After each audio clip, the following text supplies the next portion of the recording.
नमस्कार दोस्तों, आज हम समझेंगे क्या है टैक्स प्लानिंग। टैक्स प्लानिंग क्या है और कैसे यहाँ पे इंडिविजुअल या बिजनेस के लिए इम्पोर्टेंट है, किन किन बातों का ध्यान रखना होता है टैक्स प्लानिंग में। तो दोस्तों, इनको समझने के लिए बने रहे मेरे साथ वीडियो के एंड तक। तो सबसे पहले दोस्तों समझेंगे टैक्स प्लानिंग। टैक्स प्लानिंग होता क्या है। देखो दोस्तों, टैक्स प्लानिंग क्या होता है, जब हम अपने टैक्स को बचाने के लिए या टैक्स को सेव करने के लिए प्लानिंग करते हैं तो वो टैक्स प्लानिंग कहलाता है। ठीक है, क्योंकि जो भी आप इनकम अर्न करते हो इंडिया के अंदर, उसके ऊपर डायरेक्ट टैक्स लगता है, वो है इनकम टैक्स। जो टैक्स है, टैक्स बचाने के लिए हम क्या करते हैं, अलग अलग इन्वेस्टमेंट करते हैं, उसको टैक्स प्लानिंग कहा जाता है। यहाँ पे अलग अलग तरह के टैक्स प्लानिंग होते हैं। पहला है शॉर्ट टर्म टैक्स प्लानिंग और दूसरा है long term tax planning. Short term tax planning के अंदर क्या होता है, इस तरह का जो टैक्स प्लानिंग है वो लिमिटेड और स्पेसिफाई ऑब्जेक्टिव के लिए बनाते हैं। जनरली इस तरह का जो टैक्स प्लानिंग है वो साल के लास्ट में बनाया जाता है, ताकि जो हमारी टैक्सेबल इनकम है कम हो सके और उस पर जो लगने वाला इनकम टैक्स है वो भी कम हो जाए।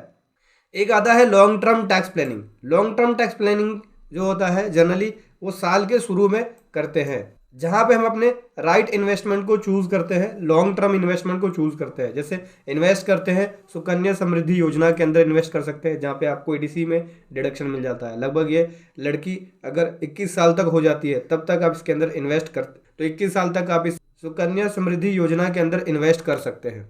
इस तरह का जो टैक्स प्लानिंग है वो साल के शुरू में ही शुरू हो जाता है, जहां पे दोस्तों आप अपना टैक्स जो है वो प्रीवियस ईयर के बेस पे लेके चलते हो। प्रीवियस ईयर में आपका कितना टैक्स बना, उसी की बेसिस पे आप इन्वेस्टमेंट अपनी शुरू करते हो। ऑब्जेक्टिव क्या होता है टैक्स प्लानिंग का। देखो, टैक्स प्लानिंग करने से मिनिमम लिटिगेशन होते हैं, मतलब कि अगर आप टैक्स प्लानिंग करते हैं तो जितनी भी आपकी टैक्सेबल कंप्लायंसेस है इफेक्टिव होते हैं। वो आपकी जो पेनल्टी का रिस्क होता है या नोटिस का रिस्क होता है उसको बचाता है। ठीक है, प्रोडक्टिव होता है टैक्स प्लानिंग। टैक्स प्लानिंग करने से आप प्रोडक्टिव होते हैं। ठीक है, आप अपनी सेविंग्स करते हैं, इन्वेस्टमेंट करते हैं अलग अलग स्कीम में। रिड्यूस करता है आपकी टैक्स लाइबिलिटी को, जो आपकी टैक्स लाइबिलिटी होती है उसको रिड्यूस कर देता है अगर आप टैक्स प्लानिंग करते हैं तो।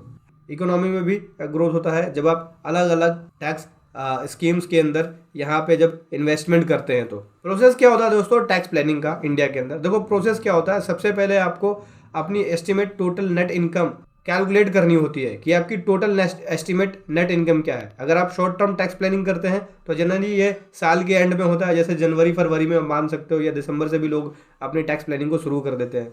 और अगर आप लॉन्ग टर्म कर रहे हो तो साल के शुरू से ही चलना पड़ता है आपको, उसी के हिसाब से अपनी टैक्स प्लानिंग करते हो और इन्वेस्टमेंट भी उसी के हिसाब से करते हो। इस तरह के केसेस में आप लॉन्ग टर्म वाले में आप प्रीवियस ईयर की इनकम को 20 लेके चलते हो कि प्रीवियस ईयर की इनकम कितनी थी, उसी के हिसाब से मेरा टैक्स बनेगा। तो इस बार मैं अपनी टैक्स सेविंग कैसे करूँ, कौन कौन से स्कीम के अंदर इन्वेस्टमेंट करूँ, कैलकुलेट करना होगा आपको अपनी एस्टिमेट टोटल इनकम।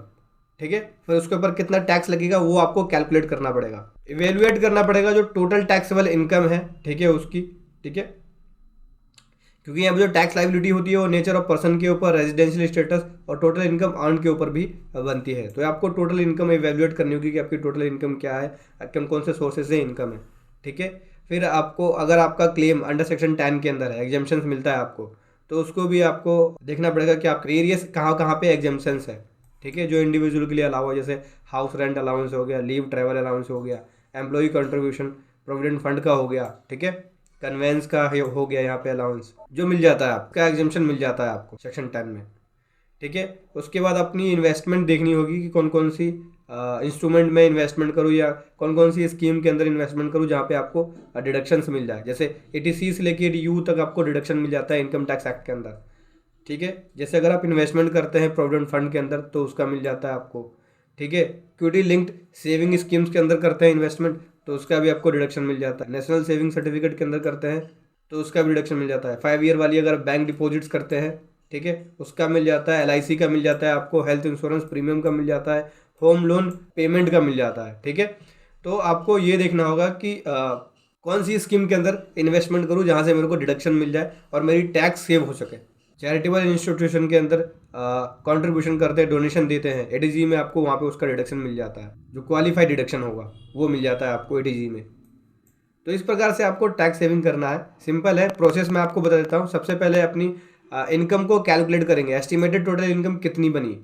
ठीक है, अगर आप साल के एंड में कर रहे हैं तो आप अपने P&L को जरूर देखें, प्रॉफिट एंड लॉस अकाउंट को, अगर बिजनेसमैन है तो।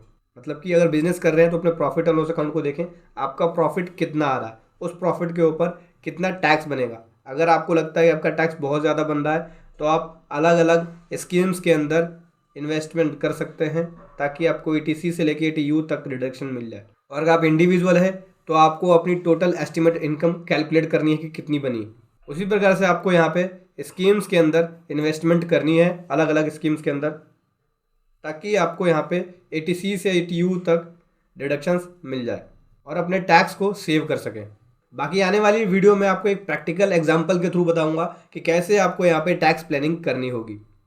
वीडियो कैसी लगी ज़रूर बताएं। Thank you so much. जय हिंद, वंदे मातरम।